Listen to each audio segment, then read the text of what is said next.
Thank you. We're seeing judges, most recently in Detroit, limit police ability to use non-lethal force.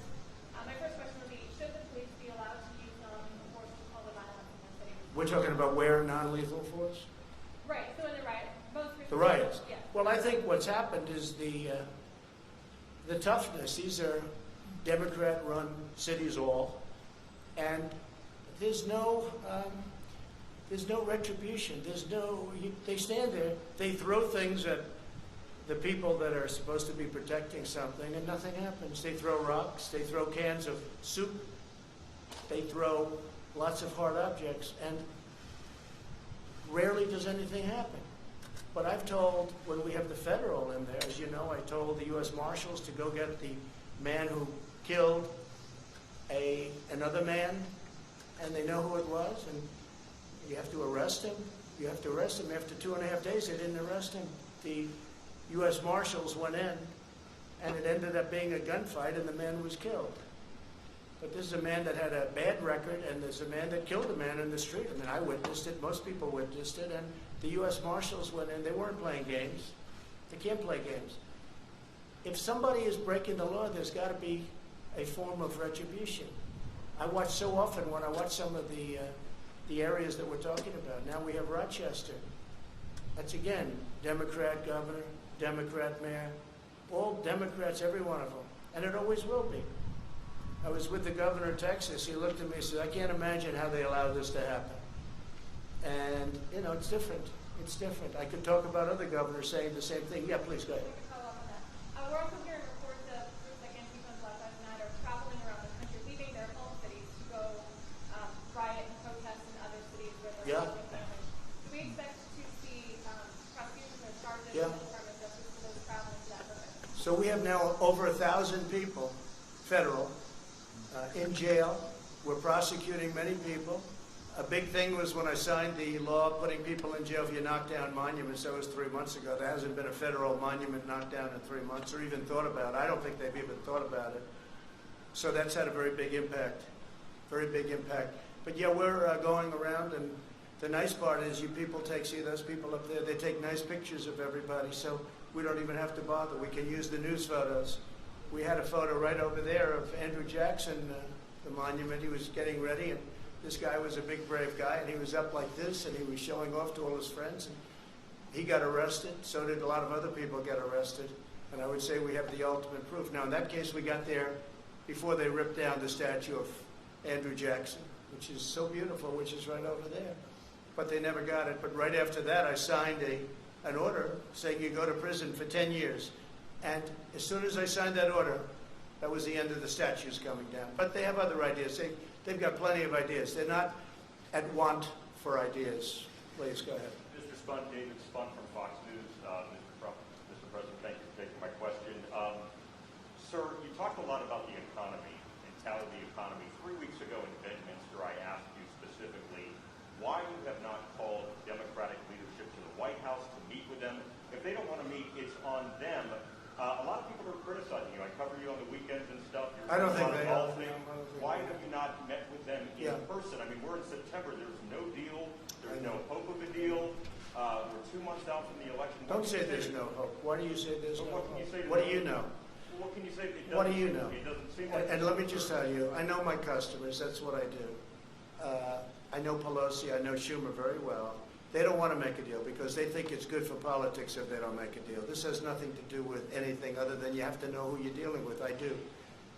These are people that I don't have a lot of respect. I don't think they have a lot of respect for the American people. And I know who I'm dealing with. And I don't need to meet with them to be turned down. They don't want to make a deal because they know that's good for the economy. And if they make a deal that's good for the economy, and therefore it's good for me for the election in November 3rd, and therefore they're not going to make a deal. Now, if we gave the store away, if we bailed out all of their Democrat-run cities where we give them $1 trillion, which is the kind of money they want $1 trillion to bail out badly run Democrat cities and states, whether it's New York or Illinois or others, they want to bail them out. And we're saying, well, we're not going to pay that kind of a price in order to bail the city. We'll do something to help cities, but that's going to have to rest on its own. And why didn't you do this at the beginning? Because they could have done it at the beginning. So I know who I'm dealing with. And I'm on the phone with Mnuchin and with Meadows and with all of these people constantly, while they're there. But I also know when it's time to meet with people. I've done very well with deals, okay? That's what I do. And I know when it's time to meet. But I don't have to meet them in order to be turned down and in order for them to walk out to the sticks, which is the microphones, and give you people a false report of what just took place in the Oval Office. So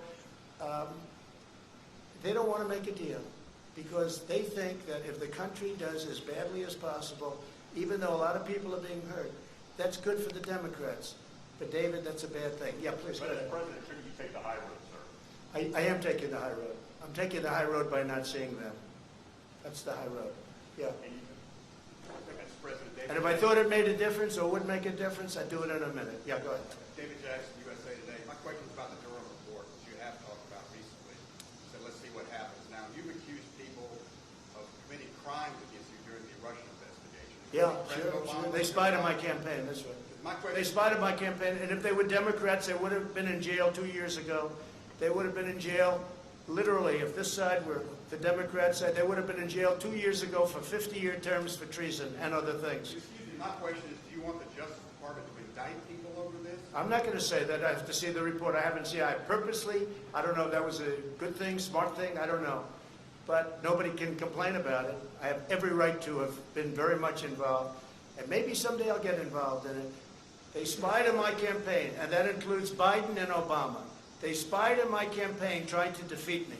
They wrote up a fake dossier that has proven to be totally fake, written by Christopher Steele, paid for by Hillary Clinton and the Democrats.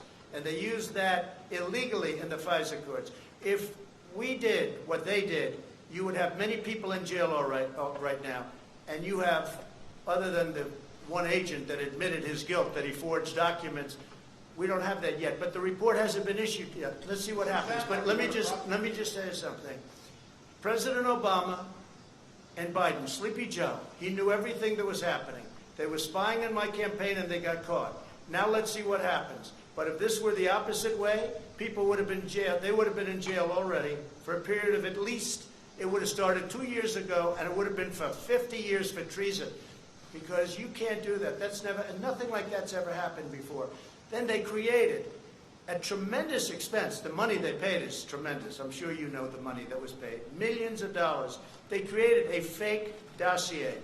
A fake dossier, proven to be now fake. Everyone, and they used it in the FISA courts.